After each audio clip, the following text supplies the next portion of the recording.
கிறிஸ்துவின் கிறிஸ்தவம் இது வாழ்வின் வழி. Christianity of Christ. This is the way of life. பரிசுத்த ஆண்டவர் இயேசு கிறிஸ்துவின் இனிய நாமத்தில் உங்களை வாழ்த்துகிறேன். தேவனுடைய கிருபையும் சமாதானமும் நம் அனைவரோடும் கூட இருப்பதாக. நவீன உலகத்தில் தகவல்கள் அதிகமாக இந்த உலகத்திலே காற்று போல தூசி போல பரவி கொண்டிருக்கும் காலத்தில் நாம் வாழ்கிறோம். இந்த தகவல்கள் என்பது நம்மை மோதுகிற அளவுக்கு, நம்முடைய மூச்சு முட்டும் அளவுக்கு பெருகியிருக்கிறது. இந்த தகவல்களே ஒரு வியாபாரத்துக்கு அல்லது இந்த உலகம் இயங்குவதற்கு முக்கிய பொருளாக மாறிவிட்டது. Informations become the source of business and the functioning of the world. உலகம் இயங்க வேண்டும் என்றாலே இது எவ்வளவு தூரத்துக்கு நமக்கு புரிகிறதோ இன்னொன்று நமக்கு புரிய வேண்டும். ஒட்டுமொத்த உலகமும் அண்ட சராசரங்களும் தேவனுடைய வார்த்தையிலிருந்து உண்டானது. அந்த வார்த்தை என்பது தகவல்களை நாம் சொல்லும் ஒரு வழிமுறைதான் வார்த்தைகள். அந்த தேவனுடைய வார்த்தை நமக்கு வந்த தகவல் அது சத்தியமாக இருக்கிறது. அதை கொண்டு, அதை வைத்துக்கொண்டு, அதை நம்பிக்கொண்டுதான் இந்த பூமியிலும் வாழ வேண்டும், மறு உலக வாழ்க்கையை நாம் அடைய வேண்டும். இந்த உலகத்தின் தகவல்கள் எல்லாம் குறைந்தபட்சம் நம்முடைய வாழ்க்கையில பயன்படலாம். ஆனால் தேவனுடைய தகவல் புத்தகம், சத்திய புத்தகம், இந்த வேதத்தை இந்த உலக வாழ்க்கைக்கும் இனிவரும் வாழ்க்கைக்குமான மிக முக்கியமான ஒன்றாக யார் நினைக்கிறோமோ அவர்கள் ஆசீர்வதிக்கப்பட்டவர்கள். அப்படிப்பட்டவர்களாக இந்த வேளையிலே கர்த்தருடைய வார்த்தையை ஆராய்ந்து படிக்க வந்திருக்கிற உங்கள் ஒவ்வொருவரையும் வாழ்த்தி வரவேற்கிறேன். சென்ற வாரம் பார்த்தோம், அப்போஸ்தலனாகிய பவுல் சூழ்நிலைப்படி எருசலேமின் மூப்பர்களுக்கு இணங்கி சில சடங்காச்சாரம் செய்வதற்கு தானும் கூட உடன்பட்டு அவர்களோடு கூட 7 நாட்கள் அதை செய்வதற்காக ஒப்புக்கொண்டார். அதை பற்றி நாம பார்த்துட்டோம். மீண்டும் அந்த சம்பவத்துக்குள்ளே போய், பவுலே நீங்கள் செய்தது சரியா அப்படின்னு ஒரு கேள்வி கேட்போம். Paul, is it right what you have done? காரணம் என்னன்னா, கிறிஸ்து நியாயப்பிரமாணத்தின் முடிவா இருக்கிறார். விருத்தசேதனம் என்பது ஒன்றுமில்லை. நியாயப்பிரமாணத்துக்கு நாம் உட்பட்டவர்கள் அல்ல, நாம் கிறிஸ்துவுக்கு கீழ்ப்பட்டவர்கள். இப்படியெல்லாம் போதித்துக் கொண்டு புறஜாதியாரை எந்த விதத்திலும் நியாயப்பிரமாணத்துக்கு சார்பாக நீங்கள் நிழலளவு கூட நடக்க வேண்டிய அவசியமில்லை என்று வைராக்கியமாக போதித்துக் கொண்டிருக்கிறார். அந்த பவுல் எருசலேமுக்கு வந்த பிறகு மூப்பர்கள் சந்திக்கிறாங்க, பேசுறாங்க. அவங்க என்ன மாதிரியான ஒரு சூழ்நிலைக்குள்ள இருந்து அந்த பவுலை வழி நடத்தினாங்க, இதை மறுபடியும் போய் பார்க்கும் பொழுது நம்ம வாழ்க்கைக்கான ஒரு முக்கிய பாடத்தை கற்றுக்கொள்ள முடியும். அப்போஸ்தலர் நடவடிக்கைகள் 21ஆம் அதிகாரம் வாசிப்போம். 21 முதல். புறஜாதிகளிடத்திலிருந்து யூதர் எல்லாரும் தங்கள் பிள்ளைகளுக்கு விருத்தசேதனம் பண்ணவும் முறைமைகளின்படி நடக்கவும் வேண்டுவதில்லை என்று நீர் சொல்லி, இவ்விதமாய் அவர்கள் மோசேயை விட்டு பிரிந்து போகும்படி போதிக்கிறீர் என்று இவர்கள் உம்மை குறித்து கேள்விப்பட்டிருக்கிறார்கள். இவர்கள்னா எருசலேமில் இருக்கிற யூதர்கள் உம்மை குறித்து கேள்விப்பட்டிருக்கிறார்கள். இப்பொழுது செய்ய வேண்டியது என்ன? நீர் வந்திருக்கிறீர் என்று இவர்கள் கேள்விப்பட்டு நிச்சயமாய் கூட்டம் கூடுவார்கள். ஆகையால் நாங்கள் உமக்கு சொல்லுகிறபடி நீர் செய்ய வேண்டும். அது என்னவென்றால், பிரார்த்தனை பண்ணி கொண்டவர்கள் ஆகிய 4 பேர் எங்களிடத்தில் இருக்கிறார்கள். இந்த 4 பேர் நசரேய விரதம் கொண்டவர்கள். அதிலே ஏதோ ஒரு தீட்டு நடந்து விட்டது. அதை சரி செய்வதற்காக இவர்கள் 1 வார காலமாக சில சடங்காச்சாரங்களை அல்லது நியாயப்பிரமாணத்தின் கீழான சில விஷயங்களை அவங்க செய்யணும். இதான். அப்போ அந்த மூப்பர்கள் என்ன சஜஸ்ட் பண்றாங்கன்னா, யூதர்கள் 1000 பேராக கீழ்ப்படுத்திட்டு வர்றாங்கப்பா எருசலேம்ல. அதனால நீங்க இப்ப எருசலேமுக்கு வந்தீங்கன்னு கேள்விப்பட்டா அந்த யூதர்கள் கீழ்ப்படிஞ்சாலும் கூட, கிறிஸ்துக்குள்ள வந்தாலும் கூட, அவர்கள் நியாயப்பிரமாண சட்டங்களிலே கொஞ்சம் வைராக்கியமா இன்னும் இருக்காங்க. அந்த ஓல்டு ட்ரெடிஷன், அந்த ஓல்டு லா, அதுல ரொம்ப வைராக்கியமா இருக்காங்க. அடுத்தது உங்க மேல கொஞ்சம் கோபமா வேற இருக்காங்க. அவங்க கூட்டம் கூடலாம், உங்களுக்கு எதிராக வரலாம், அது மிகப்பெரிய பிரச்சனையாகலாம். அதனால பவுலே, நீங்கள் எங்ககிட்ட ஒரு 4 பேர் இருக்காங்க, அவங்களுக்கு ஒரு சுத்திகரிப்பு வேலை ஒண்ணு இருக்கு, கூட போங்க, தேவாலயத்துக்கு போங்க, அவங்களுக்கு ஆகும் செலவை நீங்க கொடுங்க, கூட நில்லுங்க. அப்போ யூதர்கள் பார்ப்பாங்க, கேள்விப்படுவாங்க. அவங்க கண்டிப்பா, ஓ நம்ம நினைச்ச மாதிரி இல்லையே பவுல், யூதர்களுக்கு எதிராக இல்லையே, நியாயப்பிரமாணத்துக்கு எதிராக ஒண்ணும் இல்லையே, இந்த மாதிரி ஒரு அபிப்பிராயத்தை அவங்க எடுத்துக்குவாங்க. பிரச்சனை வராது, கலகம் வராது. பார்த்தா நல்ல நோக்கமா தெரியுது. ஆனாலும் இவர்கள் யூகிக்கிறார்கள். They were assuming that the Jew Christians or Jewish people, they might have come against Paul. அவளுக்கு விரோதமாக அவர்கள் கூட்டம் கூடுவார்கள். சூழ்நிலை அப்படிதான். அதனால அவங்க அப்படி நினைச்சுக்கிட்டு ஒரு பிளான் சொல்றாங்க. அந்த பிளான் படி செய்யுங்க. அதே மாதிரி ஒப்புக்கொள்கிறார், அவரும் போறாரு. அதே திட்டத்தின்படியாக அந்த 7 நாள் சுத்திகரிப்புல அவரும் கூட இருக்கிறார். என்னன்னா, கூட ஒரு 7 பேர் புறஜாதி சகோதரர்கள் எருசலேமுக்கு இவரோட கூட போயிட்டாங்க. அதையும் எல்லாருமே பார்த்திருக்காங்க. அப்போ பவுல் இருக்கிறார், புறஜாதியார் ஆகிய சகோதரர்களும் கூட இருக்கிறாங்க. இதை ஞாபகம் வச்சுக்கணும் நம்ம. இப்ப அந்த சூழ்நிலை, அந்த பிரச்சனை எப்படி உருவானதுன்றதை பார்க்கலாம். இப்பொழுது 27வது வசனம். அந்த 7 நாட்களும் நிறைவேறி வருகையில் ஆசியா நாட்டிலிருந்து வந்த யூதர்கள் அவனை தேவாலயத்தில் கண்டு ஜனங்கள் எல்லாரையும் எடுத்துவிட்டு அவன் மேல் கை போட்டு, இஸ்ரவேலரே உதவி செய்யுங்கள், எல்லாரையும் கூப்பிடுறாங்க, வாங்க வாங்க வாங்க, எல்லாரும் வாங்க, நம்முடைய ஜனத்துக்கும் வேத பிரமாணத்துக்கும் இந்த ஸ்தலத்துக்கும் விரோதமாக. 3 பாயிண்ட் எழுதிக்கங்க, எழுதுறவங்க. இந்த யூத மக்கள், இஸ்ரவேல் மக்கள் 3 விஷயங்கள் மேல ரொம்ப கவனமா இருந்தாங்க. இஸ்ரவேல் யூதர் என்கிற ஜனமாகிய நாம் ஒண்ணு. 2வது நியாய பிரமாணம், வேத பிரமாணம், அவங்களோட மோசையினுடைய பிரமாணம், அது 2வது. 3வது தேவாலயம். இந்த 3 விஷயத்து மேல அவங்க எப்பவுமே கவனமா இருப்பாங்க. இஸ்ரவேல் என்கிற ஜனம் அது தேவனுடையது, அதுல அவங்க தனித்து தங்களை எப்பவுமே வச்சுக்குவாங்க. அடுத்தது நியாயப்பிரமாணம், மோசையின் மூலமா கொடுக்கப்பட்ட நியாயப்பிரமாணம், 1500 ஆண்டு காலமாக கை கொண்டு வருகிற நியாயப்பிரமாணம், இதை யாரும் டிஸ்டர்ப் பண்ணிடக்கூடாது, அதுல கவனமா இருப்பாங்க. 3வது தேவாலயம். அந்த தேவாலயம் தீட்டுப்படக்கூடாது, புறஜாதியார் உள்ள வந்துடக்கூடாது, அங்க ஏதும் தவறு நடந்துடக்கூடாது. அதனால என்ன பண்ணாங்கன்னா, எந்த அளவுக்கு அவங்க கவனமா இருந்தாங்கன்னா, தேவாலயத்துக்குன்னு ஒரு ஆர்மியை வச்சிருந்தாங்க. தேவாலயத்துக்குன்னே அந்த யூத மத தலைவர்கள் எல்லாருமே போர் வீரர்களை அங்க வச்சிருந்தாங்க, காவலர்களை வச்சிருந்தாங்க. எப்படி ஒரு செக்யூரிட்டி கார்ட்ஸ் இருப்பாங்க, அந்த மாதிரி வச்சிருந்தாங்க. இப்ப அவங்க எல்லாரையும் வர வைக்கிறாங்க, வாங்க, விரோதமாக போதிக்கிறவன் இவன், இந்த தேவாலயத்துக்குள்ளே கிரேக்கரையும் கூட்டிக் கொண்டு வந்து, ஏன்னா புறஜாதி சகோதரர்கள் வந்தாங்கல்ல கூட. அப்ப இவங்க என்ன பார்த்துட்டாங்க, பவுலை பார்த்த உடனே கூட புறஜாதியார்லாம் வந்தாங்க இல்லையா, அந்த கிரேக்கரையும் கூட்டிக் கொண்டு வந்து இந்த பரிசுத்த ஸ்தலத்தை தீட்டுப்படுத்தினான் என்று சத்தமிட்டார்கள். ஆனா சூழ்நிலை என்ன, தீட்டுப்படுத்தும் வேலை அவர்கள் பரிசுத்தம் பண்ணும்படியான, சுத்திகரிக்கும்படியான செயலுக்கு தான் பவுல் போறாரு. அதாவது தேவாலயத்தின் பிரகாரத்துல ஒரு சில இடங்கள் இருக்கு, பெண்கள் இருக்கும் பகுதின்னு இருக்கு, புறஜாதியார் வரும் பகுதின்னு இருக்கு, யூதர்கள் போகும் பகுதின்னு இருக்கு. இந்த இவங்க ஏற்கனவே தவறான அபிப்பிராயம், ஏற்கனவே ஒரு யூகம் இருந்திருக்கிறது.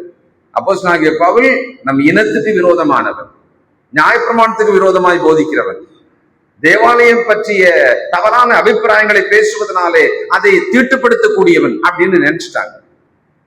They assumed. வாழ்க்கையில யூகிப்பது, சில நேரத்துக்கு வேணா பயன்படும், முன்கூட்டியே அசியூம் பண்ணி. ஆனால் பொதுவாகவே ஒரு யூகம் அப்படின்றது எப்படி நாம செய்கிறோம்? ஏற்கனவே நடந்த விஷயத்தை வச்சு இப்பவும் அது அப்படிதான் நடக்கும் அப்படின்னு நினைக்கலாம். அது ரொம்ப ஈஸியா நமக்கு வந்துடும். இதுக்கு முன்னால இதே மாதிரி போனப்ப இப்படிதான் ஆச்சு, ஒரு யூகம். அடுத்தது பிளைண்ட் ஃபோல்டா, ஒரு ஆளை பார்த்த உடனேயே தவறாக இருப்பான், சரியாக இருப்பாள், தவறாக இருப்பாள் அப்படின்னு ஒரு யூகம் பண்றது. முரடனாக, பொய் பேசுபவராக, நம்ம ஒரு பார்த்த உடனே எந்த தகவலுமே தெரியாது, எந்த விவரமே தெரியாது, யூகிப்போம். we assume. இப்போ இவங்க என்ன நினைச்சிட்டாங்க, ஆசியாவிலிருந்து வந்த யூதர்கள் வந்துட்டு அந்த தேவாலயத்தின் அந்த அந்த அந்த ஒரு காம்பவுண்டுக்குள்ள பவுலை பார்த்த உடனேயே இவங்களுக்கு கோபம் வந்துச்சு. ஏன்னா இவங்க காத்திருந்தாங்க, இதுக்கு முன்னால பல சந்தர்ப்பங்களில் பவுலை கொலை செய்யும் அளவுக்கு காத்திருந்தாங்க.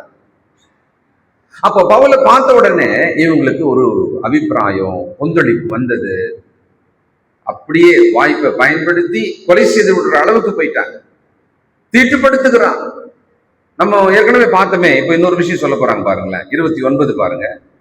எபேசியனாகிய துரோபீமு என்பவன் முன்னே நகரத்தில் பவுலுடனே கூட இருக்கிறதை கண்டிருந்தபடியால் பவுல் அவனை தேவாலயத்துக்குள் கூட்டி வந்திருப்பான் என்று நினைத்தார்கள். இந்த வரிதான் நான் சொன்ன யூகம்ன்ற வார்த்தைக்கு இன்னும் கொஞ்சம் ஸ்ட்ராங் வார்த்தையா இருக்க முடியும்.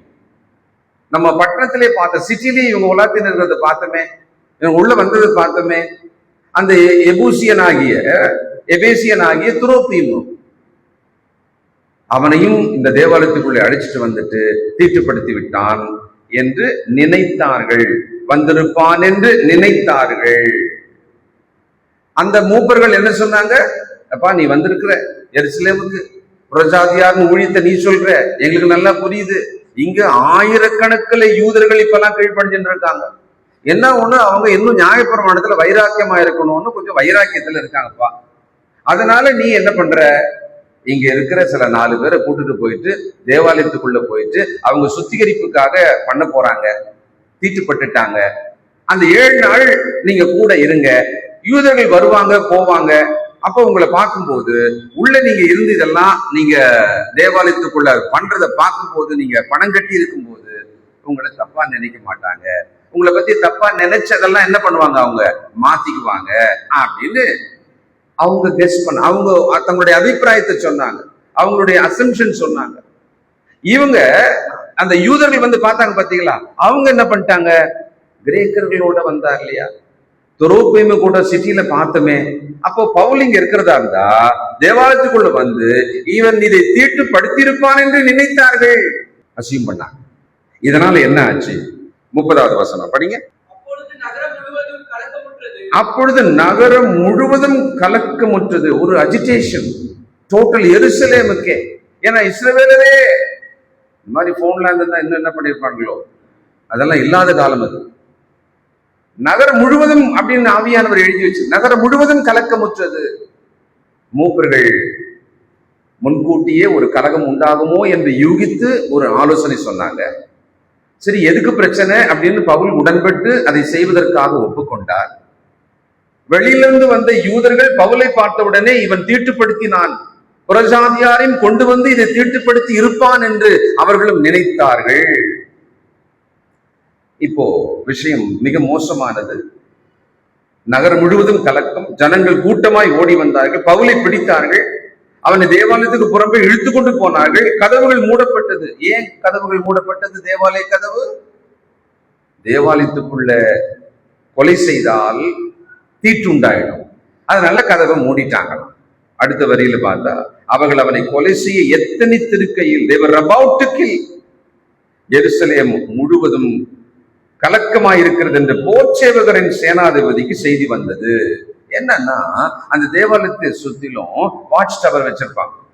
அந்த வாட்ச் டவர்ல போர் வீரர்கள் எப்பவுமே பார்த்துக்கிட்டே இருப்பாங்க. ஏன்னா எருசலேம் தேவாலயம் ரொம்ப பிரபலமானது, பல ஊர்களிலிருந்து மக்கள் வரக்கூடிய ஒரு இடம், பண்டிகை காலம் வேற அது. அப்போ வாட்ச் பண்ணிட்டே இருக்காங்க. ஏதோ ஒரு கமோஷன் போயிட்டு இருக்குது, ஏதோ சம்திங் ராங், நிறைய மாபா அங்க ஏதோ நடக்குது. தேவாலயத்தின் கதவை மூடிட்டாங்களே, வழக்கமா அந்த நேரம் மூடி இருக்க மாட்டாங்க. ஆனா அப்ப மூடிட்ட உடனே தகவல் நேரா சேனாதிபதிக்கு போகிறது. அது மேலிடத்துக்கு போகிறது. போர் வீரர்கள் எல்லாரும் உடனடியாக வந்துட்டாங்க. அவங்க சுத்தி அங்கதான் இருப்பாங்க, அங்கேயேதான் இருப்பாங்க பக்கத்துல. எல்லாரும் உடனே வந்துட்டாங்க. இன்னொரு அசம்ஷனை பார்க்க போறோம் பாருங்க. போர்ச்சேவகரையும் அவர்கள் கண்டபோது பவுலை அடிக்கிறதை விட்டு நிறுத்தினார்கள். பவுல் அங்க அடி வாங்கிட்டு இருக்கார். மிகப்பெரிய ஊழியக்கார், அடி வாங்கிட்டு இருக்கார். அவருடைய மனம் எப்படி இருந்திருக்கும், எவ்வளவு வேதனையா இருந்திருக்கும், எவ்வளவு வெட்கப்பட்டு கொண்டிருந்திருப்பார் இருக்கலாம். ஆனா அவரை பொறுத்த வரைக்கும் சுவிசேஷத்தை குறித்து அவர் வெட்கப்படாதவர், கிறிஸ்துவ நிமித்தம் பாடுபடுவதற்கு பயப்படாதவர். ஆனா அவரை அடித்துக் கொண்டே இருக்கிறார். அவர் அடி வாங்கிட்டே இருக்கிறாரு. போர்ச்சேவர்கள் வந்த உடனே அடிக்கிறத நிறுத்திட்டாங்க. எந்த அளவுக்கு அடிச்சிருப்பாங்க? சாதாரணமாவா? அப்படி அப்படி அப்படி தட்டி, அப்படி கணத்துல அடிச்சு, அப்படி புஷ் பண்ணி அப்படி பண்ணி இல்ல. ஏன்னா அவன் எப்படி இருந்தான்? கொலை செய்ய எத்தனிக்கையில் ஒவ்வொரு அடியுமே இவன் சாத வேண்டும் என்கிற அளவுக்கு அடியா இருந்திருக்கும் பாருங்களேன். ஏன்னா அவர்கள் கொலை செய்யும் அளவுக்கு ஒவ்வொருத்தருமே அவ்வளவு வைராக்கியமா இருந்திருக்காங்க. என்ன மாதிரி அடி விழுந்திருக்கும்ல? கிறிஸ்துவின் சுவிசேஷத்துக்காக அந்த அடிகளை வாங்கிட்டு இருக்க. ரத்தம் வந்திருக்கலாம், காயப்பட்டிருக்கலாம். அப்போ போர் வீரர்கள் வந்தவுடனே நிறுத்திட்டாங்க. அப்போது சேனாபதி கிட்ட வந்து அவனை பிடித்து 2 சங்கிலிகளாலே கட்டும்படி, ஏற்கனவே அகபு அப்படின்ற ஒரு ஆள் சொன்னாரு, எருசலேமுக்கு போவாதீங்க, அவர் கயிறெல்லாம் கட்டின்னு கூட சொன்னார்.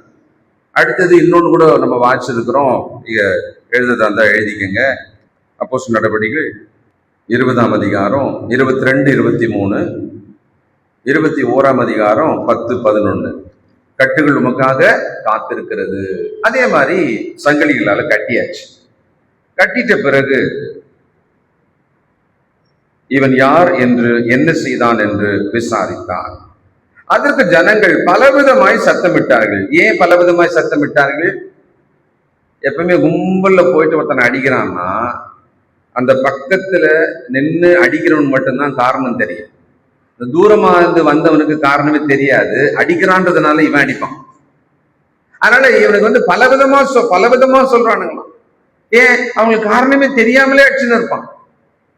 ஒருத்தர் போய் அடிக்கணும்னு சொன்னா ரொம்ப ஆவலோட கூட போய் விஷயம் தெரிஞ்சவன் 2 பேர் அடிக்கிறான்னா 20 பேர் விஷயம் தெரியாம அடிச்சுன்னு இருப்பான். அதுக்கப்புறமா ஏன்பா அடிச்சிங்கன்னு அப்புறமா கூட தெரிஞ்சுக்குவான். அந்த மாதிரி இருந்ததுனால அவர்கள் பலவிதமாய் சத்தமிட்டார்கள். ஆனா என்ன மாதிரி சத்தமிட்டு இருப்பாங்க? இவனை கொலை செய்ய வேண்டும், தேவாலயத்தை தீட்டுப்படுத்தினான். அன்னைக்கு ரோம அரசாங்கத்தின் கீழே ஒரு சலுகை சட்டம் இருந்தது யூதர்களுக்கு. என்னன்னா, தேவாலயத்தை தீட்டுப்படுத்தினதாக அவங்க சட்டத்திட்டத்தின்படி ஏதாவது ஒண்ணு நடந்ததுன்னு சொன்னா அந்த யூதர்கள் அவனை கொலை செய்யலாம். ஏற்கனவே நியாயப்பிரமாண சட்டம் கையில வச்சுட்டு இருக்காங்க. ரோம அரசாங்கம் அதுல தலையிடாது. அந்த மாதிரி ஒரு சட்டம், சலுகை அந்த யூத மக்களுக்கு தேவாலயத்தை பொறுத்த வரைக்கும் இருந்தது.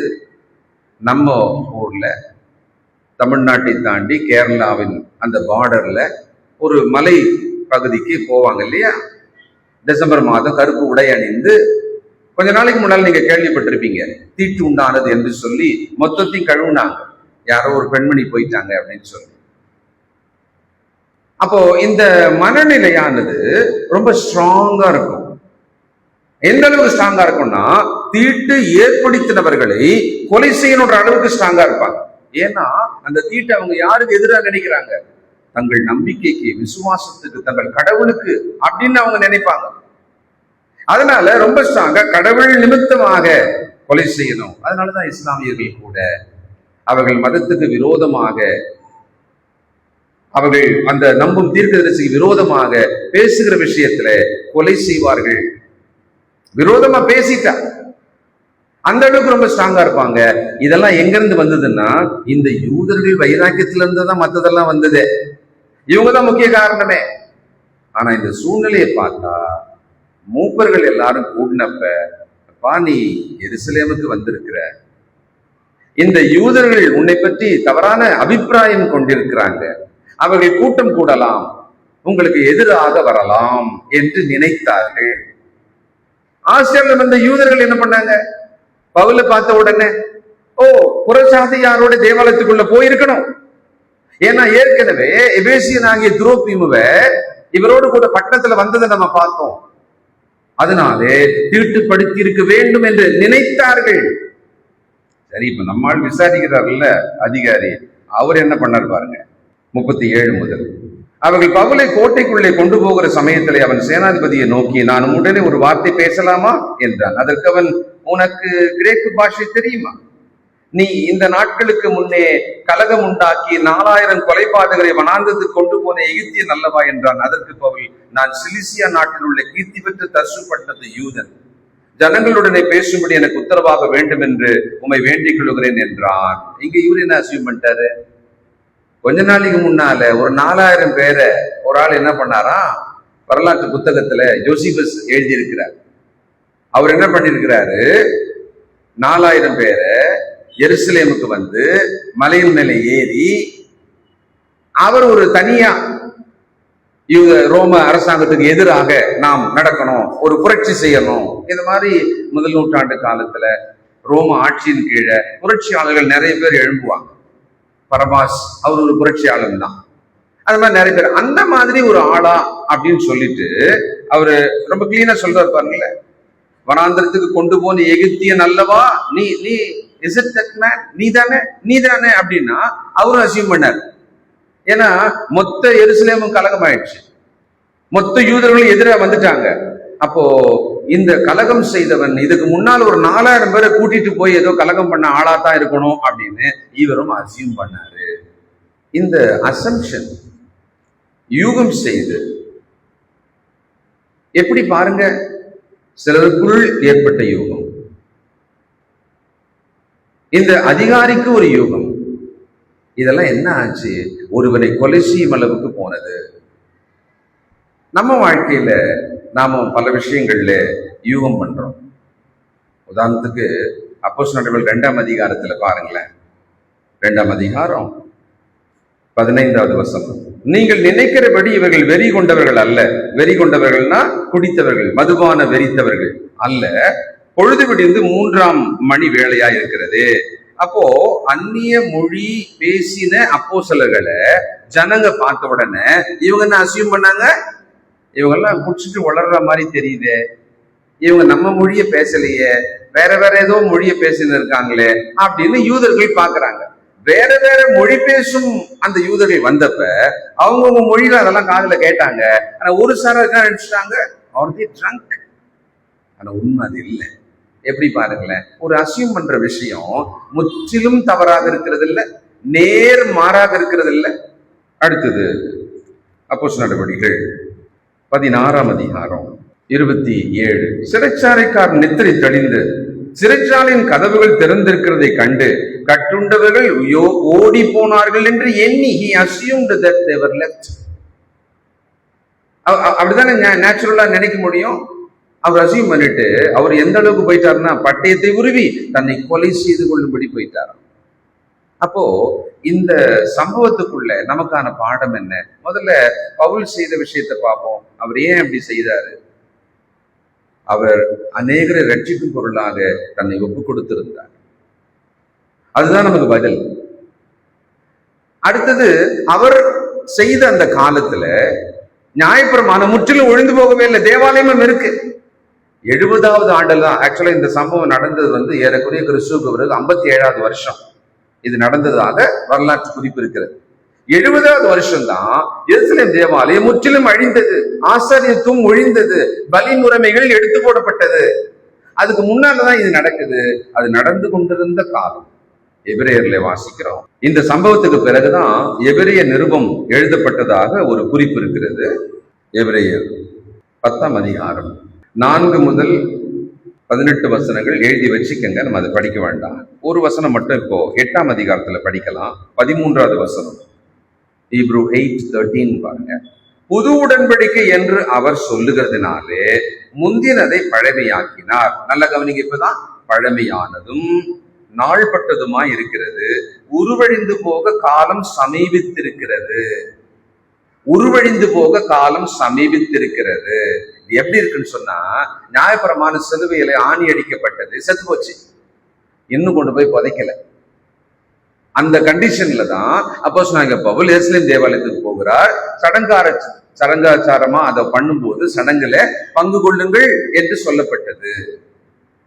மனித ஞானத்தினாலே சூழ்நிலைப்படியாக அவர் அந்த முடிவு எடுத்தாலும் அந்த சூழ்நிலையும் ஒத்துக்குது. அவர் செஞ்ச விஷயத்த வேற வழி இல்லாம அது செய்ய வேண்டியதாக இருந்ததுன்னு. ஆனா அவங்க செஞ்சதுனால தப்பிச்சாங்களா? அவங்க நினைச்ச மாதிரி இல்ல. எருசலேம் முழுவதுமே கலகம் உண்டானது. அப்போ சில நேரங்கள்ல நம்ம அசியூம் பண்ற விஷயத்தின் மேல நாம அதிகபட்சம் தவறான பக்கத்துக்கே போயிடுறோம். நம்முடைய வாழ்க்கையை பற்றி நம்ம அசியூம் பண்றோம். என் வாழ்க்கை இப்படி ஆனது, என் வாழ்க்கை இப்படி ஆயிடும், இந்த மனிதன் இப்படி இருக்கிறான், இந்த மனிதன் இப்படி இருப்பான், இந்த மனுஷி இப்படி இருக்கிறாள், இந்த மனுஷி இப்படி இருப்பாள். கிறிஸ்துக்குள்ள இருக்கிற நமக்கு மனச்செழிவு தேவைப்படுகிறது.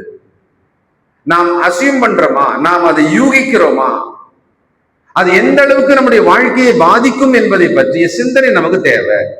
சில நேரங்கள்ல ரொம்ப மழையா இருக்கு, வெளியில போகும்போது நிச்சயமா இன்னைக்கு மழை வந்துடும், இப்ப மழை பெய்யல, மழை காலமா இருக்கு, நம்ம அசியூம் பண்ணலாம், கொடை எடுத்துன்னு போயிடுவோம். எதுக்கும் இல்ல, பாதி வெயிலாவும் தெரியுது, கொஞ்சம் மழை வர்ற மாதிரியும் தெரியுது அப்படின்னு நம்ம நினைக்கிறதா இருந்தா நம்ம என்ன பண்ணுவோம்?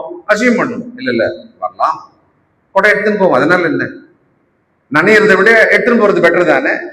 சில விஷயங்களை நாம அசியூம் பண்ணிட்டு நடைமுறை வாழ்க்கையில அது எந்த விதத்திலையும் நம்முடைய வாழ்க்கையை பாதிக்காது. ஆனால் மனிதர்களை பற்றிய அசம்ஷன் வாழ்க்கையை புரட்டி போடலாம். மனிதரை பற்றிய யூகம் ஏன் தெரியுங்களா? நாமளே நாளைக்கு எப்படி இருக்கும் நமக்கே தெரியாதவங்க நம்ம. ஆனா இன்னொரு மனிதனை பற்றி அவங்க எப்படி இருப்பாங்க, அவங்க இப்படித்தான் இருப்பாங்க அப்படின்னு ஒரு அசியூம் பண்றோம்னு வச்சுக்கோமே, அது மிக மோசமான விளைவை உண்டாக்கலாம். தெரியாது, நல்லதை கெட்டதுன்னு அசியூம் பண்ணலாம், கெட்டதை நல்லதுன்னு அசியூம் பண்ணலாம். இங்கே மூப்பர்கள் யூகித்தார்கள், ஒரு திட்டம் போட்டாங்க, ஆனா கட்சியில பார்த்தா அந்த மாதிரி ஒண்ணுமே நடக்கல. வந்த யூதர்கள் பவுலை பார்த்த உடனே ஜனத்துக்கு விரோதமாக, நியாயப்பிரமாணத்தை மீறினவனாக, தேவாலயத்தை தீட்டுப்படுத்தின ஆளாக நினைச்சாங்க. ஆனா உண்மையிலே அது நடக்கல. அது அப்படி நடக்கல. பட் இவங்க அசியூம் பண்ணாங்க. எந்த அளவுக்கு போனாங்க? கொலை செய்யும் அளவுக்கு போனாங்க. உங்கள் வாழ்க்கையில இப்பொழுது இந்த சமயத்துல ஏதாகிலும் அனுமானங்கள், யூகங்கள் உங்களை ஆட்டி படைக்கிறதா? அல்லது ஒரு யூகத்தினாலே நீங்கள் ஏதாவது முடிவெடுத்திருக்கிறீர்களா? யோசிங்க, எக்ஸாமின் யுவர்செல்ஃப். நான் இப்படிதான் யூகம் பண்றேன், இப்படிதான் இருக்கும்னு நான் நினைக்கிறேன், இப்படித்தான் இருப்பாங்கன்னு நான் நினைக்கிறேன். ஆனால் அது பிளைண்ட் ஃபோல்டா இருக்கலாம். அசம்ஷன் அப்படின்னா என்ன? முன்கூட்டியே இது இப்படித்தான் இருக்கும் அப்படின்னு சொல்லிட்டு குயிக்கா ஒரு அவசரமாக முடிவுக்கு வந்து விடுவது. அவசரமான முடிவுக்கு வந்து தீட்டுப்படுத்தி இருக்க வேண்டும், அவசரமா முடிவுக்கு வந்தாங்க. They were jumped into a quick conclusion. அது அப்படி அங்க இருந்திருக்கணும்ன்ற அவசியம் இல்லை. அப்போ கிறிஸ்துக்குள் வசனத்தினாலே நாம் தேரும் பொழுது, வளரும் பொழுது இந்த மாதிரியான தவறுகளை நம்முடைய வாழ்க்கையில இல்லாதபடிக்கு நாம் பார்த்து கொள்ளணும். இது தவறாக போகும், இது தவறாக போகும் அப்படின்னு நம்ம அசியூம் பண்ணிட்டு அது தவற போகலன்னா, அப்ப தவறாக போகும்னு நினைச்சிட்டு அதுக்காக நான் என்ன ஸ்டெப் எடுக்க போறேன்? சரி, எப்படி இருந்தாலும் ஒரு ஸ்கேல் நம்ம வச்சுக்கிட்டா போதும். என்ன ஸ்கேல்னா, என்னுடைய யூகம் என்பது தேவனுடைய பார்வையில சரியா இருக்குமா? 12ஆம் அதிகாரம் ரோமர் 2ஆம் வசனத்துல, நீங்கள் இந்த பிரபஞ்சத்துக்கு ஒத்த வேஷம் தெரியாமல், இதை விட்டுருங்க. இப்ப நம்ம முக்கியமா பார்க்கிறது எதுன்னா, தேவனுடைய நன்மை, பிரியம், பரிபூரணமான சித்தம் என்னதென்று பகுத்தறியத்தக்கதாக உங்கள் மனம் புதிதாகிறதுனாலே மறுரூபம் ஆகுங்கள். இந்த மறுரூபம் ஆகுதல் என்பது எப்படி வரும்?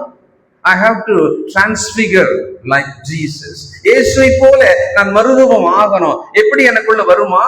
சில புரிதல் எனக்கு தேவைப்படுது. என்ன புரிதல் தேவைப்படுது? இது தேவனுக்கு பார்வையில நன்மையா, இது தேவனுடைய பார்வையில பிரியமா? அப்போ இந்த அசியூம் பண்றோம்ல, அதையும் கொண்டு போயிட்டு அங்க வச்சு பார்க்கணும். யூகம் பண்றல்ல, சொல்லுவாங்க சில நேரத்துல, அநியாயமா சொல்லிட்டியே, அப்படிலாம் கிடையாது அப்படின்பாங்க. உண்மை தெரிஞ்சவங்க அப்படி சொல்லுவாங்க. உண்மையை தெரியாதவங்க பார்வைக்கு ஜட்ஜ் பண்றாங்க இல்லையா? அல்லது கொஞ்சம் தெரிஞ்சு ஜட்ஜ் பண்றாங்கல்ல, அவங்க ரொம்ப யூகம் பண்ணிடுவாங்க. சின்னது ரொம்ப பெருசா கற்பனை பண்றாங்கல்ல, அவங்க ரொம்ப பெருசா யூகம் பண்ணிடுவாங்க. நமக்கு என்ன மாதிரி சுவாபம், என்ன மாதிரி பழக்கம் இருந்தாலும் சரி, whatever you are assuming, take everything and put it in scripture. ஒரு சட்டத்துக்குள்ள வச்சு பாருங்க, தேவனுடைய பார்வையில நான் அப்படி நினைக்கிறது சரியா? தேவனுக்கு இது பிரியமா இருக்குமா நான் இப்படி அசியூம் பண்றது? இந்த பகுத்தறிவு இருக்குமானால் நமக்கும் நிம்மதி, நம்முடைய வாழ்க்கைக்கும் நிம்மதி. நீங்கள் உங்கள் வாழ்க்கை இப்படி போய்விடுகிறது, உங்கள் வேலை அல்லது தொழில் அல்லது ஏதோ ஒரு விஷயம் இப்படி போய்விடும் அப்படின்னு அசியூம் பண்ணிட்டு என்ன ஸ்டெப் எடுத்தீங்க? இப்ப என்ன ஸ்டெப் எடுக்க போறீங்க? என்ன பிளான்ல இருக்கீங்க? அதை யோசி. அவங்க என்ன பண்ணாங்க? மூப்பர்கள், யூதர்கள் எல்லாரும் வந்து கலகம் உண்டாயிடும், ஒரு பிளான் பண்ணாங்க, இந்த விஷயத்தை பண்ணிடுப்பா. அந்த யூதர்கள் ஆசியாவில இருந்து வந்தாங்க.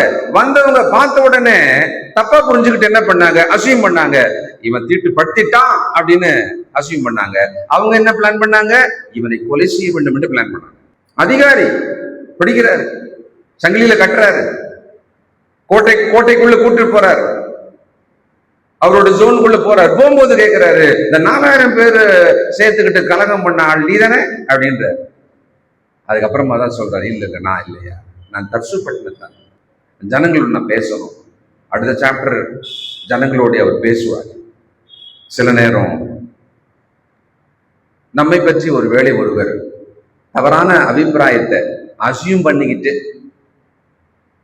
தவறான டைரக்ஷன்ல போற மாதிரி இருக்குன்னே வச்சுக்கோமே, நம்ம பேச வேண்டியிருக்கலாம்.